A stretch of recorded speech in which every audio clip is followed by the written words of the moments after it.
Let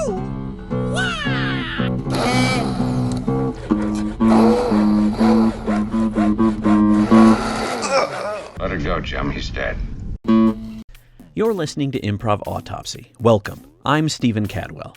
This is part one of my interview with Chase Padgett. Chase is a multi-talented improviser and musician. He's a regular on the Fringe circuit with a few different shows. He's a member of the professional ensemble at SAC Comedy Lab in Orlando and part of the board of the Orlando Fringe Festival. I met Chase as part of 6 Degrees, one of the first improv groups I was involved in when I lived in Orlando, and we've played together on the SAC stage many times.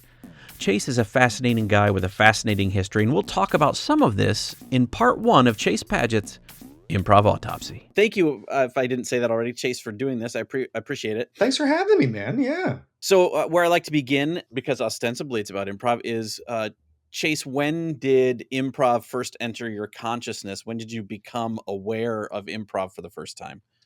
You know, like a lot of people of our generation, it was Whose Line Is It Anyway? In the 90s. Sure. I remember growing up in a small town in Southwest Florida, Naples, Florida, and there really wasn't a lot for a kid like me. Like, I didn't do sports. My parents were pro golfers, and I just didn't really find the game appealing. Like, I respect it, but I was fat and I didn't want to sweat. I just wanted to play video games and eat Cheetos and do like creative things. And then I saw Whose Line and just thought, there's just something about that. That's my people. That's my tribe. I want to do that more than anything. So much so that in high school, I formed my own improv troupe right out of the gate. Me and one of my best friends in high school, Joanna, she and I formed this improv group, and we found a guy who actually had comedy sports experience, who lived in town. He was actually a theater teacher at the charter school in town. So we paid him for like 3 months. He came over after school on Fridays, and as an after school program that we kind of invented for ourselves. We paid him like $50 a kid to cover the entire he was just happy to teach anybody. And we went through games that were on the show, but also other stuff that wasn't on the show. Like, that was the first time I ever improvised poems. We did an improv limerick line by line, and it was very cool. And it was very clear even then that not only was I really into this, it was in me. Like, I definitely had an aptitude for it. That was the very first, I think this might be my thing. And you're also very musically inclined, and music is definitely a big part of your improv. Mm-hmm. When I presume you were doing music before that. Yeah. So my first instrument was, I guess singing, actually, as a little kid in church choir. And then I picked up trumpet, which, as we all know, is a lady killer's instrument. It is not. Louis Armstrong was getting all that. Oh, just getting that Nolans. Let's not be inappropriate. So I literally show a photo in a couple of my shows right now of me in marching band, trumpet, and it's just, I say that's the face of a young man who's found the trumpet, but not yet vegetables.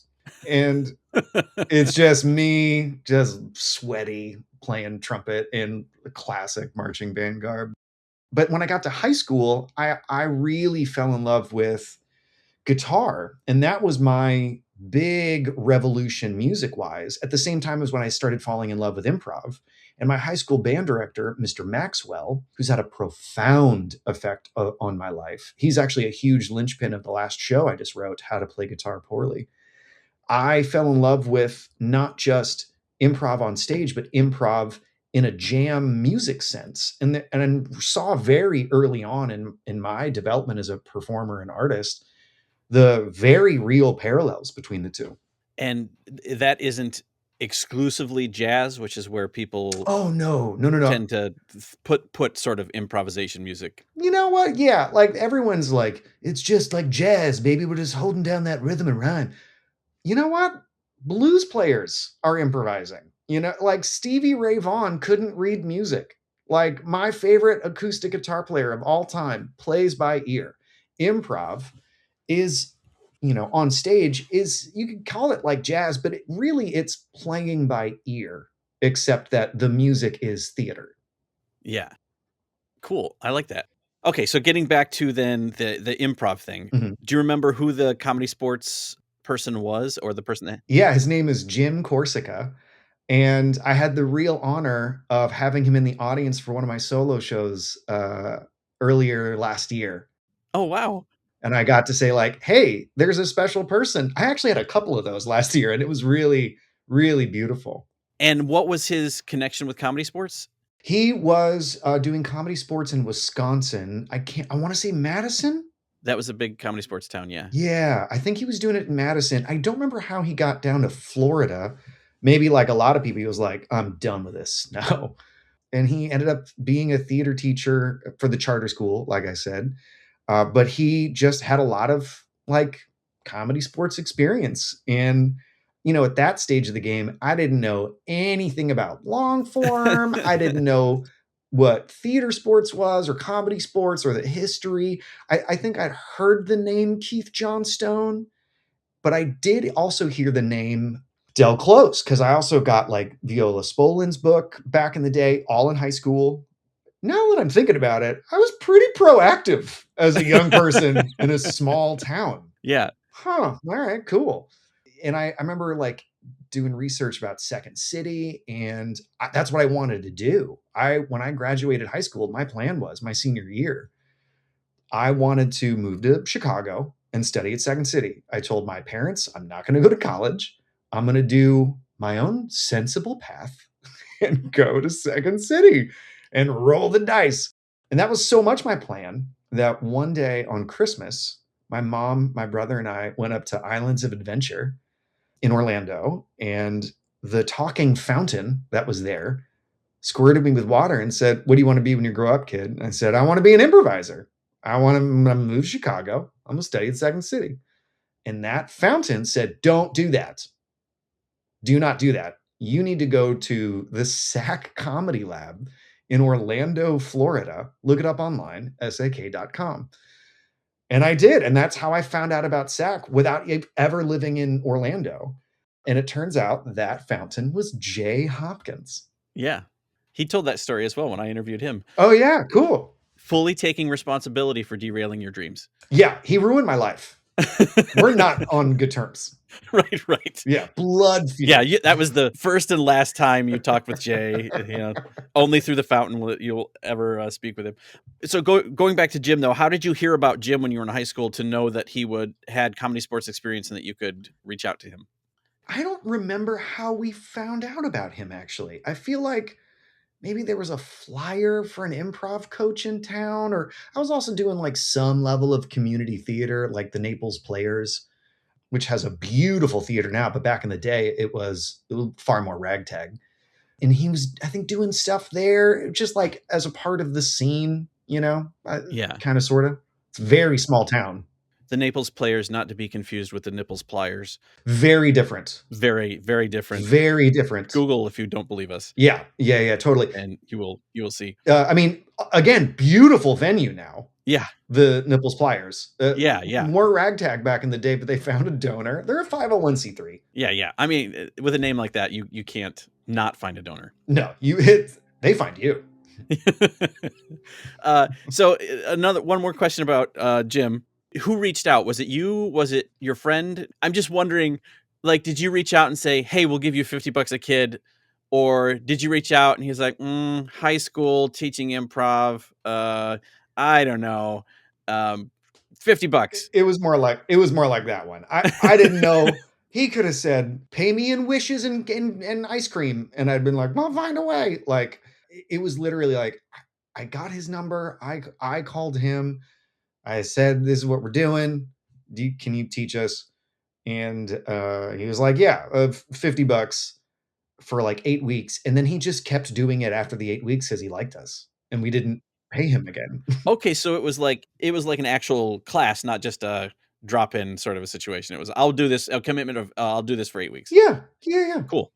Yeah, I don't know how structured it was. And I remember a couple of times, like our rehearsals, quote unquote workshops or whatever, were like in a park on a sunny day, which was fine. It was, I don't know if it wasn't that formal, but there was like $50 for 8 weeks. And then it became like 12 or 15 out of the goodness of his heart. Yeah. Cool. And then, so you had that experience. And what year was that in high school? God, that was, Not dates, but yeah, my senior your senior year. year. Okay. And I graduated in 2001. So your senior year of high school, that was the same year you encountered the fountain? Yeah. And then how did you get to Sac? Did you like, I guess I'm gonna move to Orlando, and you moved to Orlando, or were you commuting?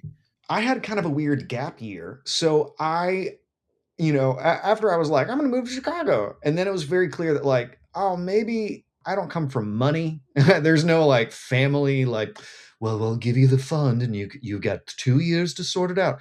It was very much like, oh, I knew no one. I'm going to need like a toehold or a skill of some kind.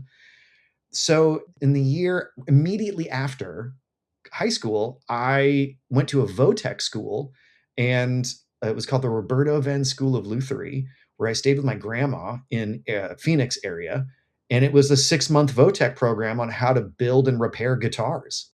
And that's what I did. So instead of going to Chicago, I did that so I could have a skill that I could monetize no matter where I went.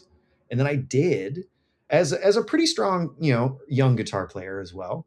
And then I was like, you know what? I want to go to a college, I think, after all. Ugh, out of state. I don't know. I mean, I think I thought about applying to Northwestern, but I don't really have the grades for it. And like, there's no way I was going to have the money for that. So I was like, all right, I'll just go to in state maybe. And oh, that SAC place is in Orlando. You know what? I got a lot of friends at UCF. Maybe I'll go to UCF. And that's what I did. Okay, awesome. So and then did you stay in the dorm then, or did you get an apartment with some friends? Immediately got an apartment. Actually ended up crashing on the couch for several months of my high school improv friend, Joanna, who ended up going to UCF as well. And that was like very, very like freshman year crash on a couch vibes. Very much like, I guess I'll just have packaged deli meats for dinner, no veggies, nothing. But that first semester, my dad died. And I remember seeing shows at SAC in that first semester. And I got through the first semester. But then it was very clear there was some other stuff with like my brother and my mom back at home in Naples. And I was like, ooh, I think I need to go home for a little bit. So I got through one semester of college, went back home to Naples, and then I was back there for like 9 months just to be sort of an anchoring force until my brother got back into school. He was expelled the same week dad died. It was a rough time. And then once that felt like it was kind of stable, I went back to Orlando, re-enrolled at UCF. And then from there, I expressed interest in SAC again. And then my mom bought me level one for Christmas in like 2002. So my first year was like 2003 taking classes. Okay. And my mom, to her credit, boy, she could not be a bigger fan of her kids. Like, we did not have money. We had support, like a big time emotional support. Yeah. And she was like, just bring your guitar to the improv, the improv class. Maybe it'll work out. And like, you and I know now that if you're doing day one, level one improv and someone brings a guitar, they're wackadoo. What are you doing, buddy? The only time I've ever seen someone bring something that was even less helpful, one time, and this is true, I saw a guy show up to a day one, level one improv class. And as everyone was like very quietly just like sitting around, not interacting because they were too nervous to talk to each other, a man pulled out a plastic bag, and out of that bag produced a rainbow wig and then just put it on and said nothing. And said literally, I was in Oregon many years later after SAC. That never happened at SAC. Oh, I was just saying, and that man was Wayne Brady. And that man was Wayne Brady. He had no hair. He was very shorn, and he was insecure. But I did bring that guitar to level one. Richard Paul was my level one teacher, and he was like, all right, well, let me hear you play guitar. And it turns out it was actually pretty good. And he was like, do you want to maybe play for like our student nights on Tuesday, Wednesday? And I was just so on fire for the community. I was like, yeah, totally. And I was able to kind of sweet talk. Maybe he greased the wheels for it. That's how I paid for the rest of my classes, 2, 3, and 4. Oh, nice. Yeah, I was playing guitar and piano in the very little I could put together at the time for Lab Rats and Gen S for the first year. So like I was there every Tuesday and Wednesday. And there were many weeks where I was also there for every Thursday, Friday, and Saturday. And then I never missed a class, never, not once. It was the most important thing in the world to me. And did you end up having Jay for a class? Yeah, he was my level 3 teacher. So I went, level 1 was Richard Paul, level 2 was Keith Dickerson, level 3 was Jay. And I remember after level 3, when they like sit you down and have a conversation with you about like, do you go to level 4? Maybe you should repeat level 3. He was like, you know what, man, I think you got what it takes. I want you to skip level 4 and lab rats and just go right to Wednesday night Gen S. And then Dave Russell was like, no, let me have him in 4. And then Dave Russell saw me in level 4 and was like, you know what? Yeah, all right, cool. Let's do that. I'm going to take Jay's recommendation on it. So I skipped lab rats completely and went right to the Wednesday night, quote unquote, apprentice program. And then the first time I ever got in an ensemble show was because Kevin Frady totally screwed the pooch and just didn't show up. And they were like, well, we're down a player. And then James Newport looked at me and was like, you want to jump in? Who cares? It's Thursday. No one cares. And that's how I first got like in the ensemble rotation. Awesome. I mean, that's I love the happenstance. Oh, huge. Did you go all the way through level 4 with Dave? I did.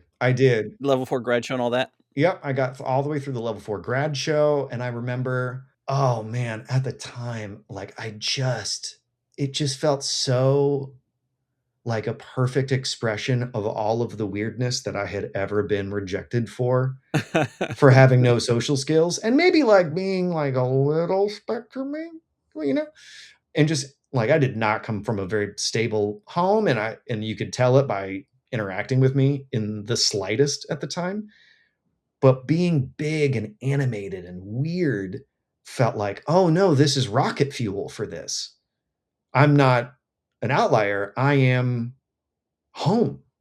And it just made me feel like I will do anything to land this plane. I'll do anything to stick the landing on every scene, every show. Yeah. And because I could sing and I ended up getting a music degree during the same time, I was fearless when it came to musical improv, which, as you know, and probably a lot of your listeners know, is a huge part of the tradition at SAC, still is. Yeah.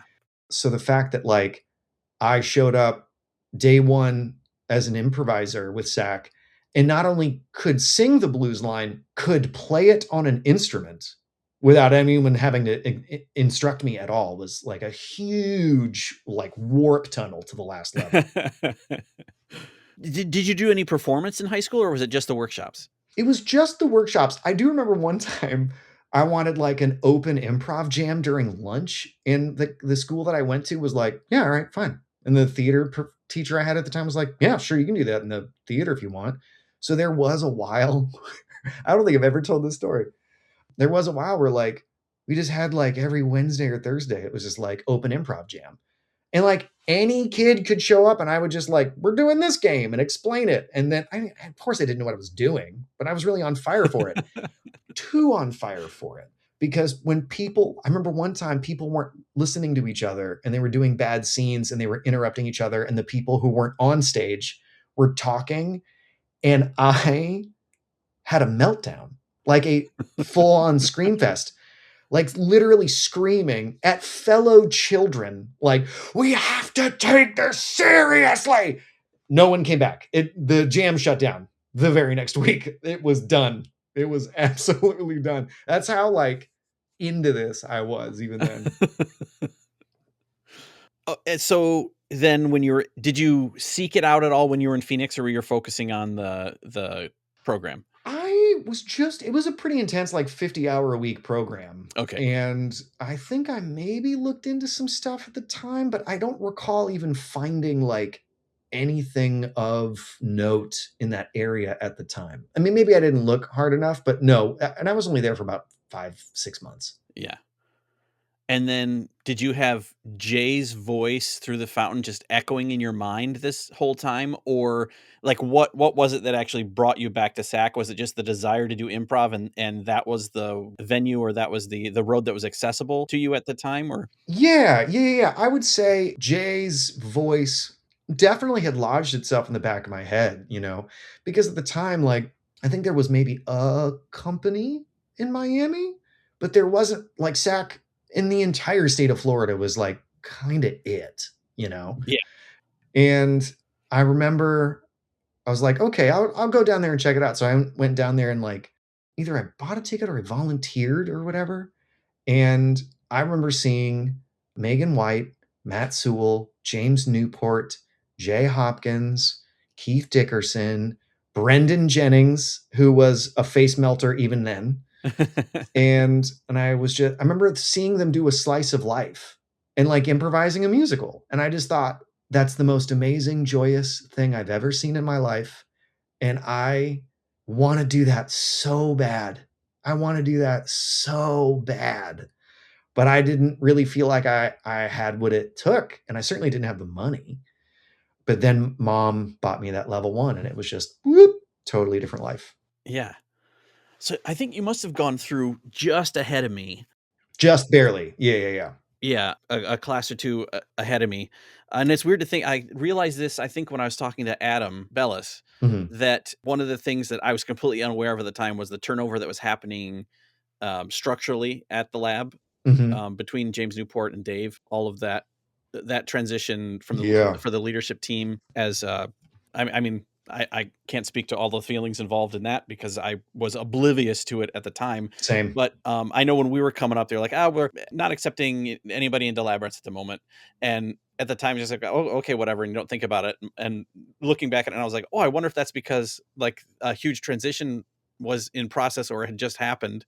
A molting, if you will, like shedding of the old skin to grow the new one. Well, yeah, and then so like the new like Dave hadn't seen any of us, Mhm. or very few of us. So He just moved back from LA, I believe. yeah. Yeah. So anyway, so that was going on in there sometime, which may have been why Dave was like, no, I need to see him to because who were you to Incredible Dave? Dave. Incredible Dave impression. Yeah, I Just nailed it. I can do better, I think, than that. But I think whatever theater you go to, people have an impression of their leader or their Mhm. the person in charge. And some of them sound very similar. Like if you didn't know I was doing Dave, you probably would have said maybe that was Sharna. Very That's very funny. That is very funny. no offense, Dave. No offense, Sharna. Hi, it's me, Dal Klaus. Exactly. It's just all the same. They Yeah. all just meld into the same like improv theater leader, owner, whatever. Yeah. But I think everywhere people have an impression of their artistic director or whomever. So you got in. So it wasn't a coalesced group in high school, so you didn't really have a name then, right? For the group. I think we had to like put down a name to be an official school group, and I think we wrote Maroon Sun Improv. I believe that's actually what it was, and we never used that name again. Ever. SUN or SON? SUN. Okay. We weren't that clever. Beautiful sunset improv. Yeah, something like that. I mean, Naples, Florida, like known for its beautiful sunsets over white sandy beaches. Yeah. Yeah, something like that. Well, did you know that Maroon 5 credits your improv group? No. I did know that. They stole their name. Much like Jay credits all of my journey to the fountain, I credit all of Adam Levine's success to my high school improv group. Yeah. Same stuff. Yeah. I mean, it's clear. The connections are clear. Obvious. Okay, so external groups that you were involved in, improv groups. 6 Degrees. I showed up in like level 1. I got through level 1. I remember level 2 I was in, and 6 Degrees had like kind of an open audition, and I was like, I'll do that. And I showed up to the audition, and they all were like, so you're in, you're just in. Like I just showed such a proclivity for it.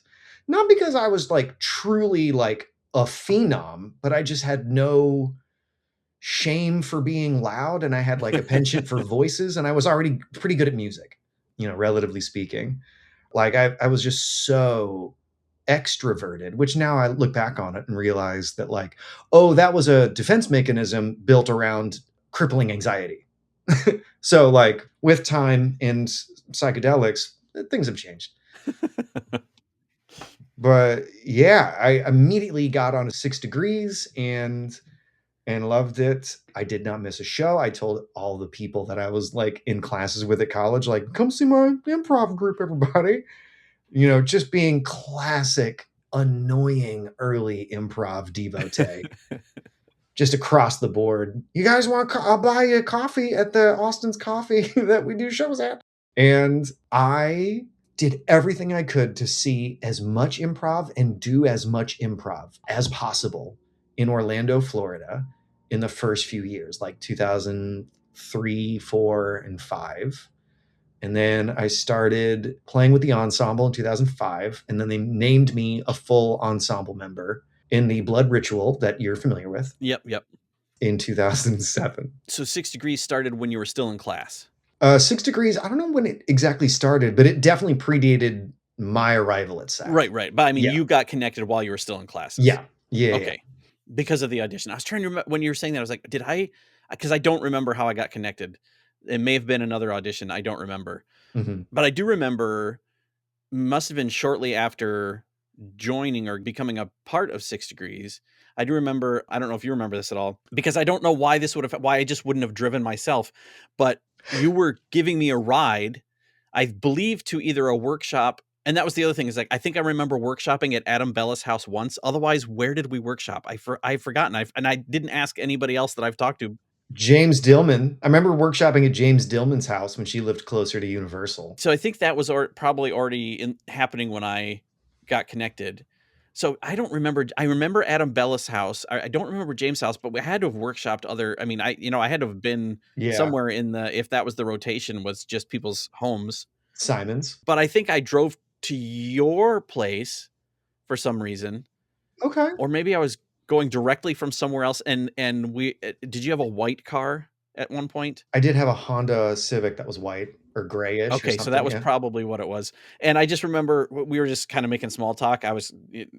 We didn't really know each other, and for some reason we were talking about Green Day, and you were talking about how I believe it was the American Idiot album. That would be that album, yeah. Was a opus. Yes. Yeah. I was going to say symphony, and I was like, I don't think that's quite right. And put together, as a complete thing, a complete whole, not just, that you can, of course, listen to the songs, but if you play them all in order, it's this other kind of. And I remember having that conversation with you as we were driving, just kind of getting, and it had to have been to a 6 Degrees thing. I don't know what else it would have been, but yeah, that may be my earliest memory of Chase Padgett. All right, that's not a bad one. I'll take that one. Yeah, man. Did you ever join any other external groups while you were at SAC, improv wise? No. It was just 6 Degrees and then like the normal SAC company. There were other like more bespoke shows at SAC at the time, like Foreplay, the improvised musical that David Charles ran. And that's really what like gave me the major foundational tools of musical improv. Because that guy is, I mean, brilliant. He has a doctorate in. Have you talked to him yet on this thing?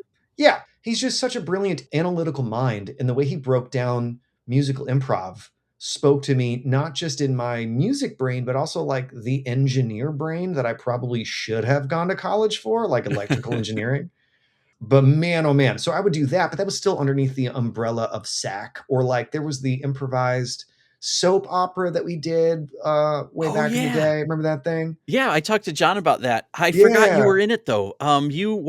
Briefly. Yeah, well, that was same. Greg and I were also in like 2 episodes. Yeah. What was your guy? Don't even remember. It's been so long. I remember being like, you know what? I don't even remember. I remember seeing photos of that era from that show. Couldn't tell you anything about what was going on. Well, it was District of Desire. That's what it was. Yep. And someone was the mayor. Maybe it was Clark, or maybe Clark was the deputy mayor. I don't remember who. Greg was like, maybe was he a rock star? Something? I don't know what he was, what his character is. That, or maybe just a surfer guy, like typecasting for Greg. Yeah. And then I just remember one day Clark was like, hey, I want to beat you up on stage. I was like, oh, okay. And like we choreographed some dumb fight thing for him to knock me out or something on stage. And so we did that. That feels familiar. I don't remember, but it feels familiar. Yeah, okay. And that's pretty much all I remember about. I remember Robin was in it. I know that, and that's pretty much all I could tell you about District of Desire. I remember that era being kind of an inverse of what I think the company currently is, where it was always financially insolvent. Like it was always just like, I remember one company party, Dave was like, all right, everybody, go ahead and take a candle, and we're all going to light a candle, and we're just going to wish that we get through this year. That happened. Do you remember that? I didn't make it to many of the company parties, but and we all were like, this is the strategy? Hope on a candle? Like, there's no numbers. There's no like, well, in the third quarter, if we get no, it's just literally like, and make a wish. Yeah. Oddly enough, Hope on a Candle was my Herald team. So, oh, nice. Yeah. You guys really, really made a name for yourselves. Yeah, we did for those 3 weeks that they let us play. It was, oh man, I never had the Chicago experience. Like even when I graduated from UCF in 2007, I remember I would take like a trip to Chicago, maybe see stuff or whatever. And I know Brendan like made the sojourn, the great pilgrimage to Chicago. And I was like, oh, I want to do that. But for one reason or another, I just never did. Honestly, it was fear. Also, I like kind of became like kind of caught up in the cushy sort of like theme park actor world where it's like, this is an equity contract. It doesn't pay too bad, actually. This is pretty okay. Yeah. Like working at Turtle Talk made me go like, do I need to leave? This is pretty good. Yeah. But man, oh man. Yeah, when you talk about Herald teams or the whole scene at the time and whatnot, the experience that y'all all got, like, whew, that was not my journey. I've had other things though that have been very rewarding. But man, having a Herald team for 3 weeks, chef's kiss. I think we lasted a little bit longer, but it wasn't called that, and we didn't last very long. Did you ever go up for an intensive of any kind at all? I did do the IO summer intensive in 2009. Okay. And that was profoundly formative. I really, really got a lot out of that experience. I took a leave of absence from Disney that summer. And man, like getting to spend 5 weeks in Chicago in the summer is, I mean, climate alone better than Florida. But then to be around like all of that improv and seeing like, you know, The Reckoning and seeing Baby Wants Candy, that was its own like satellite thing outside of IO at the time. I saw Cupid Has a Heart On. I remember seeing Blaine Swen do an improvised solo musical. And I was like, oh, I wanted to do that. Never have. But then I just saw so much cool stuff. I also got to see Buddy Guy live on his birthday at his club. And that was a huge influence for one of the characters in Six Guitars. Nice. Yeah. It was very, very important that summer. Is Buddy Guy still around? He is. He was just in Sinners. He's in yes. I meant the place, not the person. Legends, yeah, still there. Okay. Yeah, I think it's in a new location than it was at the time. Oh, okay. But or maybe it's a different layout. But like, yeah, I remember like seeing him celebrating his birthday, just like telling stories on stage. Didn't have a guitar. All he had was a drink, and he was just like charming the whole room. It was very and still managed to play the blues on that drink somehow. It was that's how the blues started on drinks. Yeah, you just put up a string of wire in between two tensioned whiskey glasses and you get a slide. Had Blaine started Improv Shakespeare yet? Yes, and I remember seeing Improv Shakespeare at the time with Blaine, with Joey Bland. I remember seeing it with Ross Bryant, I think his name is, and Middleditch. Okay. And it was awesome. I was like, that's how you do that, son. Woo! Yeah. Yeah, it's amazing what you can do when you try real hard and you're good. If you have aptitude and commitment. Yeah. And absolutely. One of the things I love about Improv Shakespeare is like they don't determine what type of thing it is, but then as soon as a thing happens that can turn it into one, then it's like, well, we're all in on that. So it's like, Mhm. okay, they're all comedies until somebody dies, and now, okay, well, now it's a Shakespearean tragedy, so now everyone's gonna die. It's still a comedy because it's improv Shakespeare, but we're gonna follow the rules of the Shakespearean genres, and we're not going to have someone die in a Shakespearean comedy. We're not going to not have somebody die in a Shakespearean tragedy. It's Yeah. what, or maybe they get that from the audience. I forget. Yeah, that was a super fun show. So yeah, sounds like a lot of exposure to a lot of great people in all the correct ways. Yeah, and Cook County Social Club also like left a huge impact. Remember seeing Brendan and being like, "That was a sad guy," but also seeing like Tim Robinson and the whole group doing that. It was a very special time. Yeah, and that was earlier than I would have thought. So that was 2008, you said? 2009. And you're at SAC through. I mean, you're still at SAC when you're home. Are you're on the road not as often as you used to be, as much as you used to be? It's always kind of in flux. The actual transition that I'm in right now is actually like pretty significant. I'm taking a big swing right now. I actually have done, I don't know, like 8 different one-man shows, but Six Guitars has proven itself to be the most economically viable outside of like a fringe environment or black box theaters.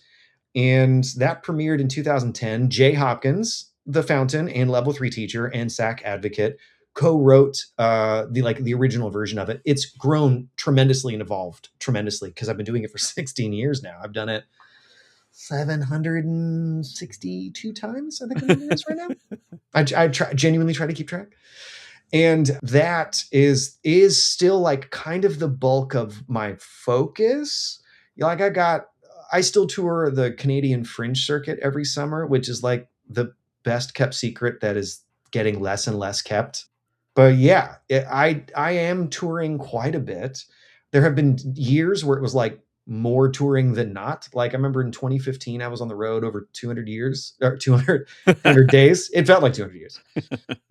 But I was living in Portland at the time. And then, going right up into COVID, I briefly like had relocated to Canada. I married a Canadian lady and then was like touring Six Guitars, but also started doing like guest entertainer work as sort of like an improv music comedian guy for Disney Cruise Line. And then COVID happened. Lots of things changed in my life. And then I relocated back to Orlando 4 years ago. So I am at SAC pretty regularly. I'll be there Friday night playing, but Saturday night I will be filming. I don't know if you know this, but I've actually gotten very proficient at providing quality video for live shows. That's how I survived during COVID. I remember you talking about this at one point. I chatted with you about it, or we texted or something about it. So Yeah. you're filming what? I'm filming SAC. Oh, nice. Yeah. So like one of the biggest evolutions that I've had lately is I was really inspired by some guys that do a show called Oh Christmas Tea. They're not famous. Their show is not famous, though it is growing in prominence. And it's also not about a famous IP, but they're just crushing it in terms of ticket sales because they produced a show that people like. They took branding seriously. They got a web developer. They run ads. They put money into digital marketing. And they came out of the same sort of like generation in the fringe circuit as I did with Six Guitars and Nashville Hurricane and stuff. And I was like, huh, I wonder if I could do that model where instead of saying to theaters, hey, give me money to be in your season, please, please, pretty please give me money. You instead say, hey, I want to rent your theater. So instead of you giving me money, I will give you money, but I will take all of the door. Right. And the risk is way higher, but the reward is way higher. And if you show up with a good show that people are like, oh, tell me more, at least on the concept alone, but then you follow up with very good marketing assets, you have a shot at having a pretty good life, economically speaking, as an artist. The biggest bottleneck there is you have to have very good marketing assets to draw from. And that means you need to have good video. And I'm sure as you've seen and experienced as an artist and improviser, getting video of your stuff that doesn't look and sound like dog doo-doo is next to impossible. Yeah. I could go into all of the reasons why now that I've learned how to do videography and I'm pretty good at it. And I've got a kit that I'm looking at it right now. It's like, I understand why it's so hard now because it's so expensive. And anybody that has the skill and the gear is already booked doing things that pay 10 or 20 times more than what an artist can afford. But if you find somebody that I kind of become, where you can film shows at rates artists can afford, but quality that artists really need, you can really not only change your own life if you're an artist, you can change the lives of other artists. I've know folks that have like received gigs, just single gigs, that paid 20 times, 50 times more than what I charged them for the video that got them the gig. And now that I'm doing what my inspiration investor friends are doing with touring their own show, I'm like renting venues. I got investors. I'm literally like answering emails before we even started this podcast of just like, oh, hey, I need to get the deposit for this one thing. We're renting like 600, 900 seaters, running ads that I made as a videographer, having a professional marketing firm deploy those ads, manage those ads with a traffic campaign and a conversion campaign. Like it's no joke, big boy stuff. And my goal with filming this weekend is to be able to provide SAC at least the base assets to draw marketing materials for a nuanced digital marketing campaign in the future. Yeah. That's amazing. I was going to ask then, because I thought when you started that you meant that you're filming the SAC show, Oh, yeah. but then I didn't know if you were filming something for you for later. You already have that. Yeah, I actually need to really edit. We did a 6-camera shoot at Dr. Phillips a year ago. We did 4 shows. We filmed 2 of them. And Six Guitars now has like a full band, like a drummer and a bass player, as well as me on stage. And yeah, man, it's just taken such a huge leap forward. But I'm not on stage Saturday night. I'm just behind the camera. I'm doing it for free. I did get some money for my like secondary camera operator, but like we have comms, we can see each other's feeds in real time. I nail the audio for the room, board feed, isolated tracks, and everything. Like I'm really doing it, man. So is the transition you were talking about, is that it? Transitioning to videography or adding that to your stable, or? Yeah, I would say adding it to it. I could very easily just be like, that's all I'm doing now. That's all I want to do. And just specialize and develop in delivering really good recordings for live artists, especially in this town, because the Pew Theater in Dr. Phillips is incredible for filming. And it's always booked. There's always stuff that you could be filming in there. But I don't want it to take over my creative life. I still want to perform. And in fact, like the ceiling for what I could achieve with 6 guitars with all these assets is way higher than what I could do as a videographer for other artists. But I think the real goal is to be able to take all the skills I've built, keep adding on to those skills. Like I now work with a web developer that's also interested in tag teaming with me. I would love to develop in the next 3 to 5 years a creative agency that represents artists that have created their own work. They are not cover bands, they're not tribute shows, they are original works, and offers them marketing, development, advertising, web development, deployment, all of that, as well as tour management and booking to go, hey, I learned how to do all this, so you don't have to. And then build a company of that, because I feel like in the performing arts market, something like improv Shakespeare is extremely rare. You know what you mostly find? Styx, cover band, spelled slightly different than Styx. And look, there's a place for that. There really is. And they sell, and like those are talented professionals. But when you go to like a booking conference like APAP, it's kind of mostly what you see. And I think a lot of patrons are hungry for something new and different. The problem is the bottleneck in between involves marketing. And if you can solve that, which I think I've solved most of it now, I think you could have kind of a revolution in live show production and touring for original acts. Post-pandemic, what's the biggest hurdle there? The biggest challenge post-pandemic is the bounce back for the live theater scene has not been the return to glory that people thought. Like ticket sales have been soft for years. Yeah. Only in the last year are things like kind of coming back, but because of, you've heard the term K-shaped economy, a lot of folks just don't have the money to leave Netflix at home. So being able to develop shows that exist at a price point that isn't such a sticker shock. Like if I go see a Broadway show on tour, good luck paying not 3 figures. Good luck. But Fringe shows charge 15, 20 bucks. That's pretty reasonable. And to know that that ticket goes to the artist that you are supporting, I think there's a healthy room for middle ground between dirt cheap Fringe show and $200-300 Broadway show. And there are performers and shows that exist that are dying to live in that middle ground, as well as venues that would have you. Yeah. But you have to be able to put together a very compelling marketing system, and almost no one does it because it's too opaque and it's too hard and it's too expensive. But I've kind of solved enough of those variables to like see the end equation here, like in play right now. Is there a future where Six Guitars or things like Six Guitars have something akin to a stand-up Netflix special?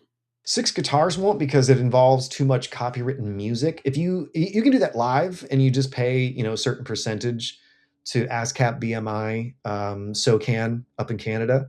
But the moment you record it and try to put it online, it's a very different economic reality. And I didn't even fully grasp how thorny that was until I was on a singing show a few years ago on Fox. Like, I was a semifinalist on a major network singing show called Alter Ego. And I watched like a whole team of people who were dedicated solely to getting songs cleared for TV struggle. Like, they're a network. They're a whole team of people. Yeah. They make phone calls and people pick up, but sometimes they don't. And like, if you don't get it cleared, you don't get to do it. And sometimes that call is made last minute and you're sent scrambling. And it's like, a lot of people think like, why did they choose that song in American Idol? It's probably because the one that they wanted to sing didn't clear. Yeah.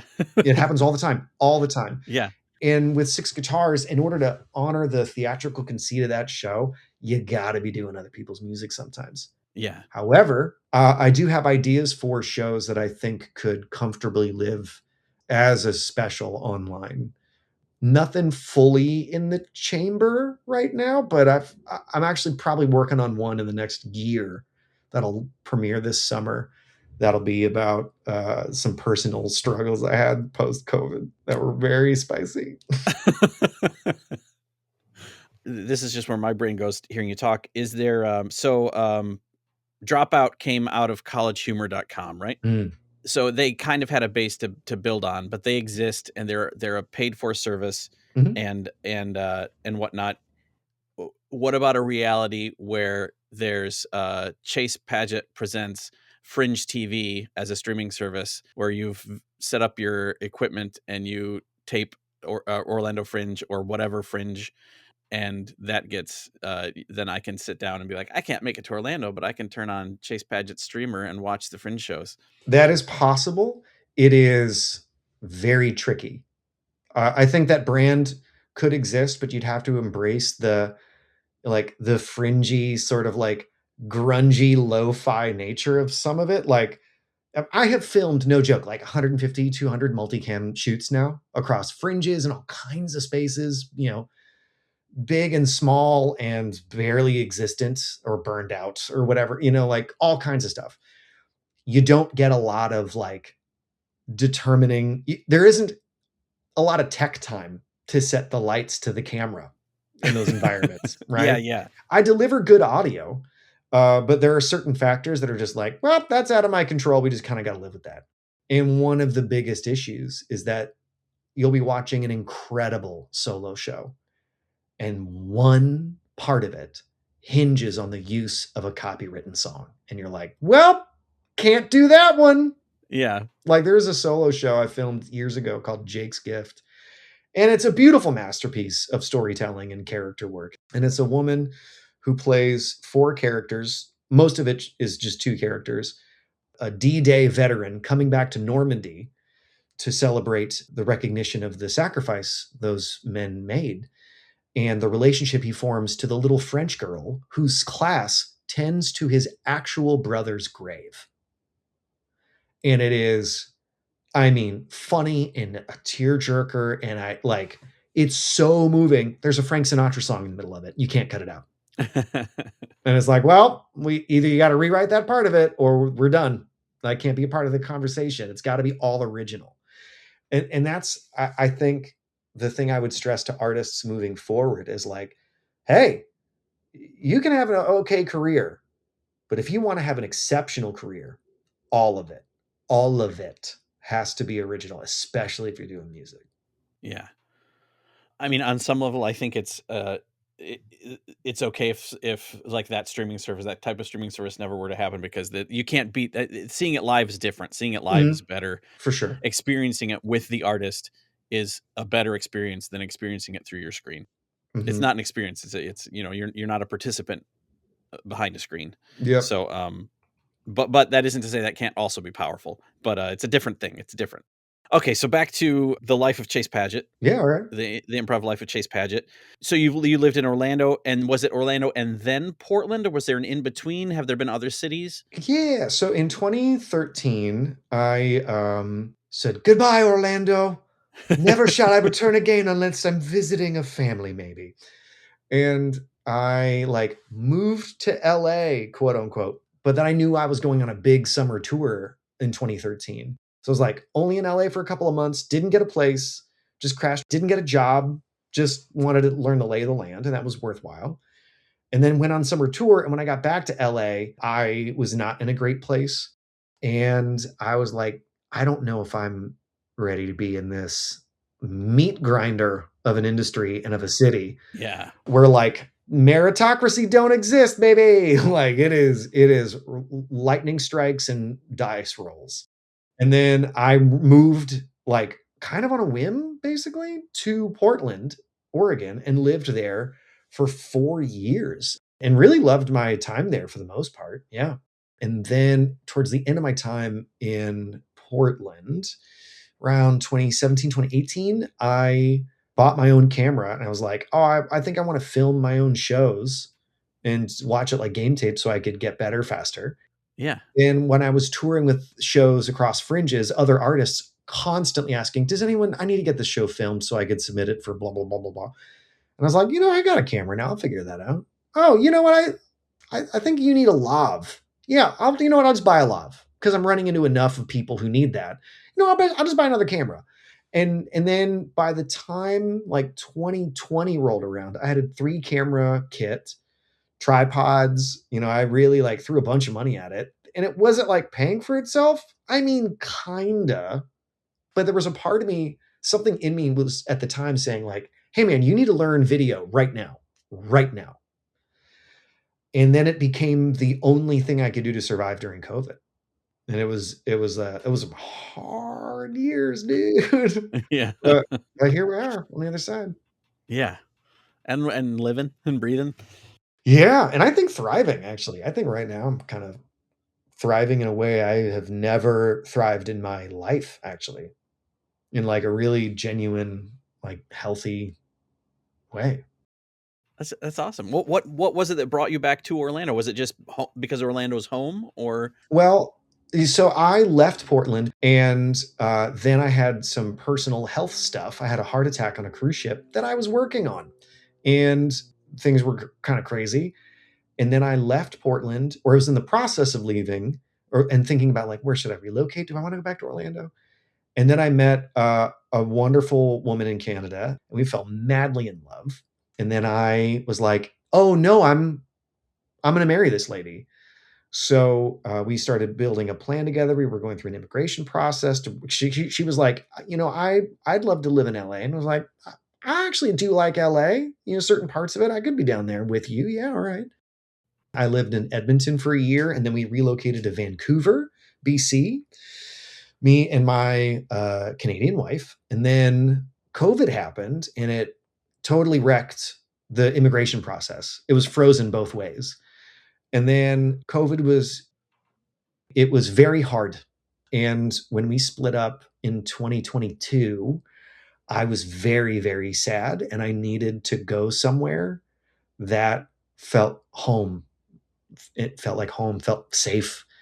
And my brother had really risen to his own prominence as a performer in Central Florida, becoming a really gifted stand-up comedian and radio personality. He's like, bro, just move into my house. I got you, man. And his fiance, now wife and mother to his kid, was like, yeah, you're family, man. Come on in. So they opened up their home, and I moved in with them just to like recover for a bit. And that's what led me to Orlando, and it was exactly the right move. It was exactly the thing I needed to do right then, was to go back to SAC and have like a familiar creative community that knew me and loved having me around, and my brother and all of the pals that I have here. And I didn't really get plugged back in as an actor to the theme parks. There's only one thing I did, and that's Turtle Talk, and I only do that like as a sub. It's a couple times a month at most, which is perfect. But yeah, it's been 4 years now since I came back. And, the first two were very much like getting my feet under me. But the last two have been really good. But not the same sort of, you're not looking for that theme park contract. You're not No, looking to sink into the comfort of Orlando. no, no, no. I see a real path with Six Guitars or other shows and helping other people's shows. Like Mike Carr has a musical improv group now called Forgotten Broadway. Yeah. And I filmed them at Dr. Phillips this last summer. And we've had conversations recently about like, all right, man, what do you want to do with that footage? Do you want to cut that into a sizzle reel and ads? Do you want to build a website? Like, they're selling out most of their seats. And it's only with the internal marketing that Dr. Phillips puts behind it, which is honestly mostly just like an occasional email blast. Yeah. And I'm like, if that says a lot about your potential brand, and that people go, oh, that looks fun. If you can build on that with good marketing, like, that's a good future potentially. Let's talk about that. So I'm really interested in bringing all of the experience and skills that I've put together from touring and videography during COVID and then beyond to like positively impact folks like Mike and the people in that group, and then other acts as well that I've already got like a pin in for my brain. There's another storyteller that was at Dr. Phillips a few weeks ago, and I was like, you know what, man? I love you. I believe in you. I'm just going to film both of your shows for free. If you want me to edit and mix stuff, like, we can talk about that later. But the hardest part is getting it in the camera properly, and I will do that. And that's what I really like doing that right now. Awesome. So let's talk about some improv experiences or some Yeah. performance experiences. So we've touched on the groups that you've been a part of, or at least most of them. If maybe we missed some, I don't know. Mm-hmm. What would you say? Anything that sticks in your mind in terms of your tenure at SAC? Any major successes, major light bulb moments, major failures that you either witnessed or were a part of for any of those that affected your life, or just fun to remember? Okay. Yeah. I very fondly remember, I wasn't like a core member, but like doing the early show. So late it was early. Yeah. We were so witty. So what incredible branding. And I remember doing long form for 9 people at times and being like, this is pretty fun. I love doing shows with my buds. This is really great. One of the low points, I'll be perfectly blunt about it, is that I feel like at that time, I feel like my initial relationship to improv was one of like enormous potential and almost expectation with people around me, because I just showed up kind of like ready to go. And then in my mid to late 20s, I mean, frankly, like, I think I squandered a fair bit of that time just like smoking a bunch of weed and not really taking things seriously.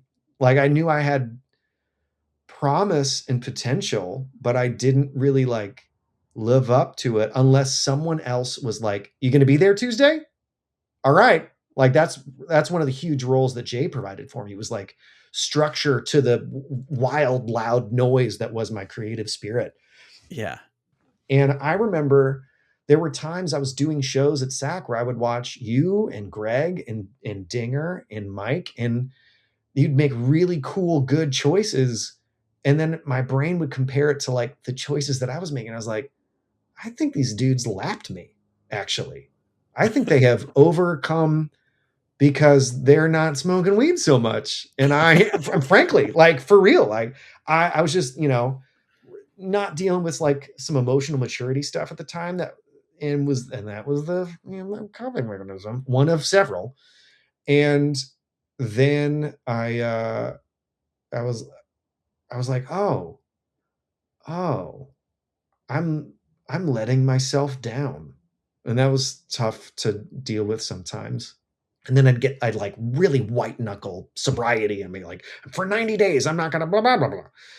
And then see like changes and stuff. And then he would not stick. And because I'd be like, all right, conquered it. And no, you didn't. The ice slide back to who you were and who you really are is still there. And some of that was illuminated to me because of improv, because I was regularly doing stuff with people that were getting better and I wasn't, or at least not better to the way that I would hold myself to. Yeah. And then when I moved to Portland, I got much more of a long form education and then like really started experimenting with, like not smoking weed, not drinking, not making like, sideways choices with food or whatever.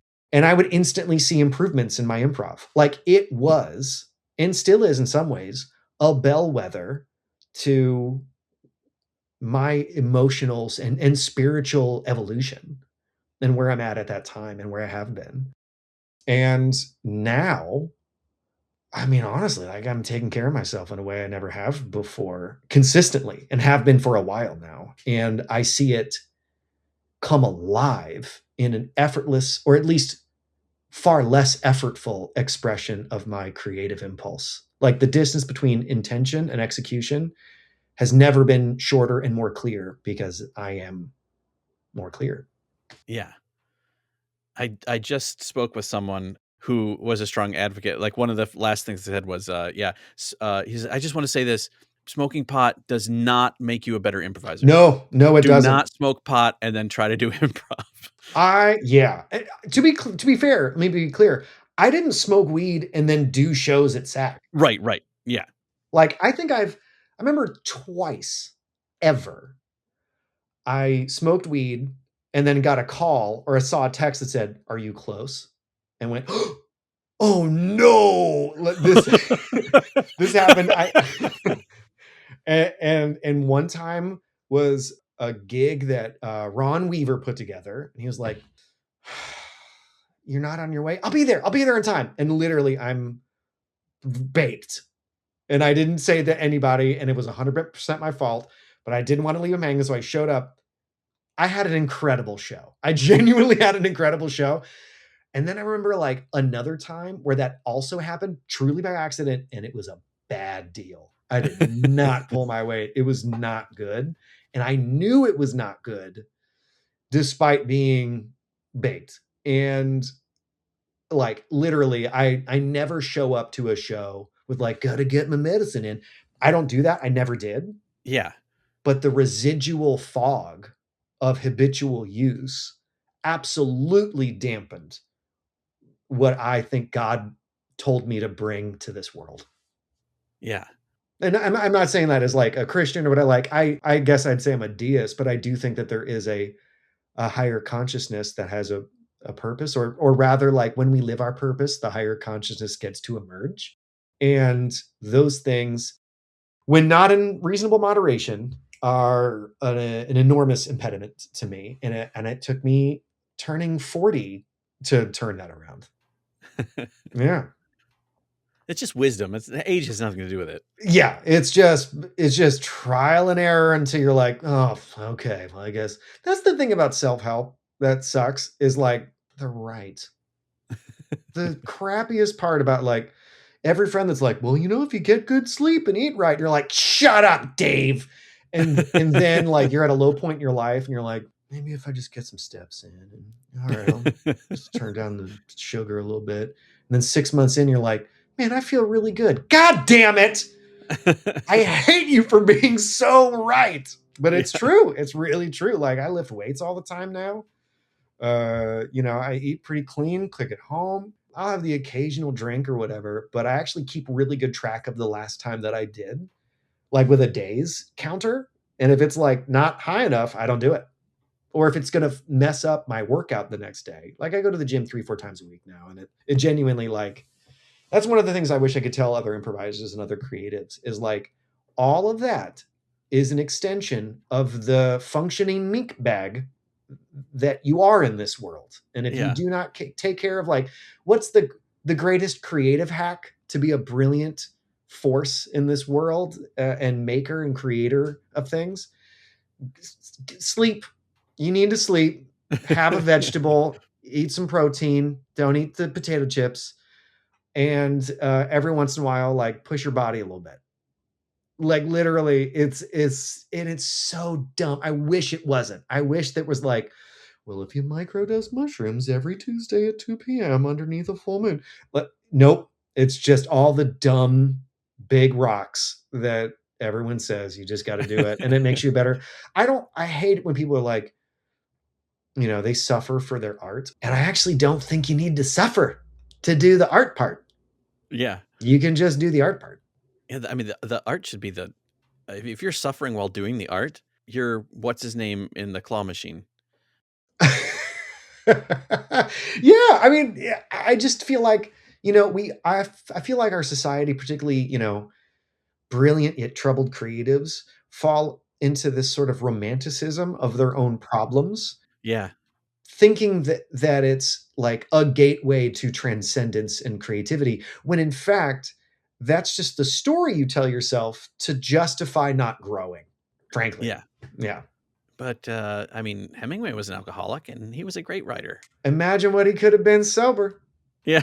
Exactly. Just like, you can just be effective. You really can,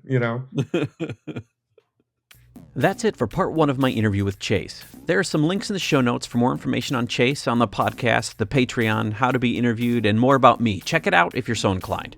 Go out and see or create some improv wherever you are and come back for part 2 of my interview with Chase. Thanks for listening to Improv Autopsy.